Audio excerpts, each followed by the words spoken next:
Hey everyone, Mark, the second greatest export of the Philippines here, and today I'll be talking to you about a handful of exercises perfect for the strongman or strongman adjacent to do in any commercial gym. Before I dive into today's topic, if you're looking for one-to-one coaching, which is what I do full-time, apply in the description box down below. The odds are very good. I'd love to work with you. With that being said, let me talk to you. First and foremost, the exercises that I'm going to be sharing today, think of these as your big accessory movements. Any plan worth doing, whether it be for strongman, powerlifting, or general physique development, it's already going to have a squat, a press, and a hinge or deadlift of some form in the program. For a lot of you who are more experienced, you may see this list of exercises and go, well, that's pretty obvious, Mark, no duh. Who cares? But that being said, it's been my experience sometimes a second pair of eyes can be really helpful because it gives you a second viewpoint. With that being said, too, if you aren't competing in strongman, but you are looking to develop more, shall we say, everyday strength that carries over to a wider variety of things, these are some great movements to consider adding in to help also add some new life to your training regimen. So there's 3 movements that I'll be talking about overall, technically 6, but I'll split hairs a little bit more as I dive into each one. The first movement is going to be your approximately 60-degree incline, really 50 to 70 degree, and this is great for building overhead pressing strength, especially in a strongman style where you're going to see a bit more layback. This variation helps reduce your reliance on leg drive while also reducing low back fatigue.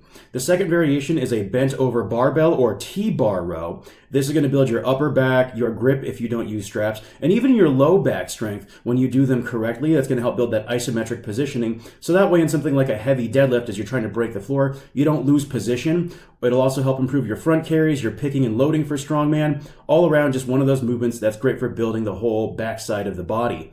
And then last but not least, Zercher type movements. This is going to include Zercher squats, Zercher lunges, and Zercher good mornings. Think of these as sort of the low bar front squat. This will help build the backside of your body as well as your legs, your core. They just have a lot of transference to the sport of strongman, and I'll dive a bit more into that on each movement's individual slide.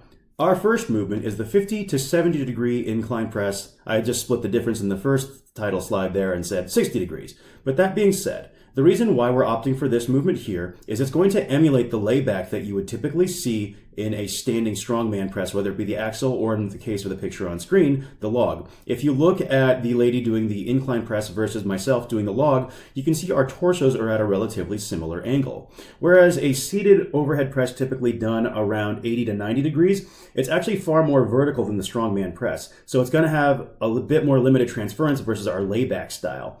However, that layback press does generate a lot of low back fatigue. I know for myself personally, I can do the strongman log once, maybe twice a week, but that's about it for my low back if I'm also squatting and deadlifting in that same training week. However, if I add in a seated press such as this as my second variation, especially with that back support, it reduces the low back fatigue dramatically, so then my deadlift and my dynamic pressing tend to go better as a result.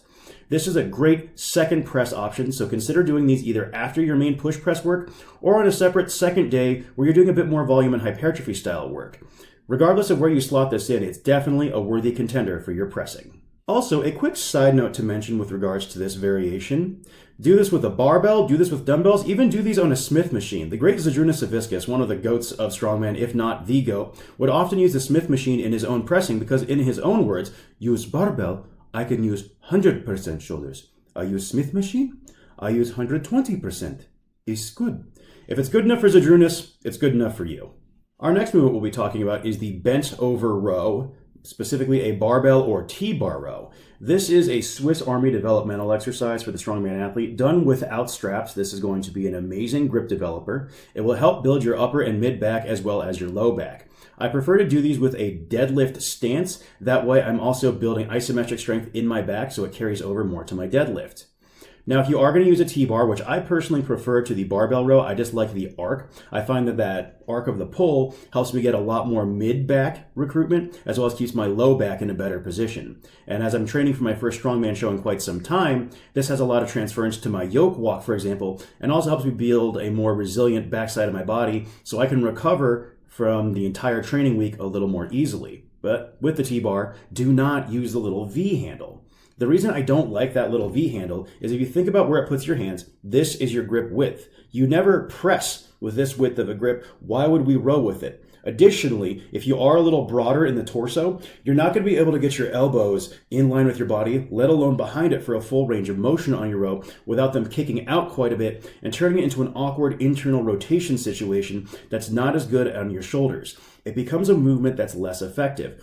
Opt for angles 90 grips, a wider handle. Find a way to better approximate your pressing grip with the row or your deadlift grip with the row to get more out of it. I treat this as a second deadlift, and what I mean by that is I'm using leg drive, I'm using body English. That way I can go a little heavier. I want this movement to help my body get used to absorbing the impact and inertia from a heavy deadlift coming off the floor or the repeated jostling and bumping of a front carry such as a Conan's wheel or a sandbag walk. That way this carries over maximally to strongman while also helping develop the whole backside of my body in a way that, if I'm looking to add muscle mass, fantastic.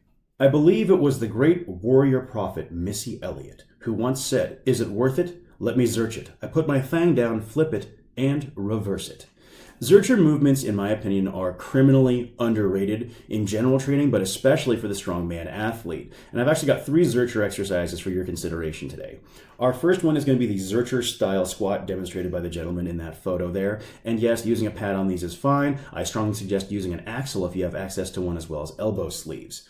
This is going to help improve your leg drive for the deadlift because it builds a rigid midline with a rounded upper back, and your upper back will round during a maximal effort deadlift, so it has a ton of transference in that regard. I also like doing these with a pause or a 1.5 rep. Reason being, the pause in the bottom is good for improving your loading strength, and then the 1.5 is good for controlled eccentrics as well as overloading the quads without having to go as heavy on the bar. 1.5 just means descend halfway up, back into the hole, all the way up. That's your 1.5 rep. Zercher lunges. These probably have some of the highest loading potential of any lunge variation out there, so they're very good for building your moving event strength when paired with a short stride. If you have a Conan's wheel coming up, this is an excellent movement to throw in as an accessory or supplemental movement. And then lastly, Zercher good mornings. These are going to absolutely light up the entire backside of your body because if you think about where the bar is relative to the fulcrum, you're loading your glutes, you're loading your hamstrings, but you're also going to pound the bejesus out of your upper and mid back. So that's going to help a lot with your loading events, especially in something like a sandbag to shoulder, you're going to get that explosive triple extension. So that's another thing to do with these. When you're doing your good morning, if you are trying to use it for explosive triple extension, come all the way up, extend the knees, ankles, and toes. That'll help with the third extension in your Atlas stone loading. That'll help with sandbag to shoulder. And they're all around just a very great exercise to consider throwing in. Some people will make the argument that the Zercher is very hard on your biceps. Well, so is Atlas stone loading. So is a bicep curl. The idea here is we want to adapt to this movement. And speaking for myself, I've done a 405 Zercher squat at a body weight of 188 pounds. Believe you me, I can't curl anywhere near 405. The biceps are not a limiter once you get used to the discomfort associated with the Zercher. And heck, if you're doing strongman, you should be able to get used to a little discomfort. That's sort of part and parcel with doing the sport. Now, I'm going to give you a couple examples of how to integrate these movements into a training week. This first one here is going to be a 3 times a week athlete training, and they're going to do 2 days a week in a commercial gym and then have an event day at a strongman gym that they drive out of town for.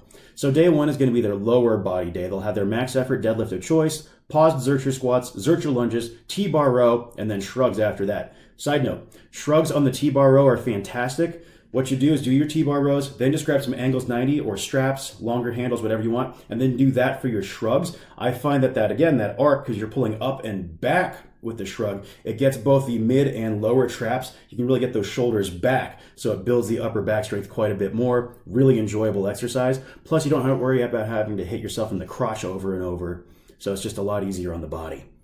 Then, the upper body day. We're going to do our 50 to 70 degree incline press, dips, face pulls, pull-ups, and tricep press downs. Pretty bog standard upper body strength developmental day there. But the reason why we're using the seated press on this day is we got deadlifts the day before, and then days later, we're going to have our event day, which is going to have our strongman log press, the farmer's walk, stone, sled drag, and abs of choice.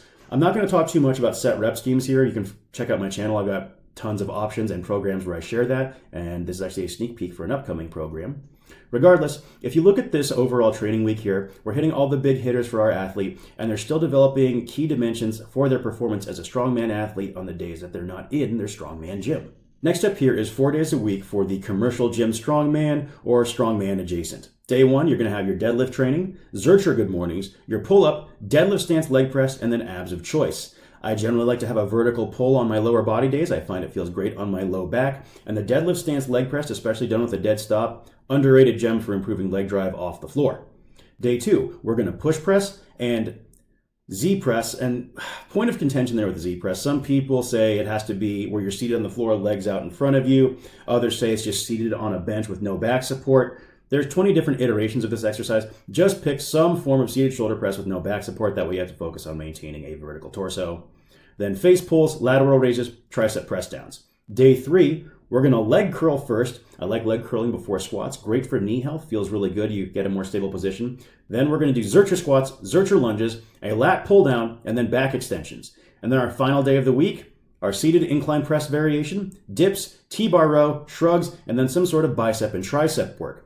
Again, if we look at all the movements we're training throughout the week, we're going to be training our deadlift strength, our pressing strength, grip work, upper back, and then with the Zercher lunges, that helps train our moving events. Zercher good mornings train our loading and extension type events.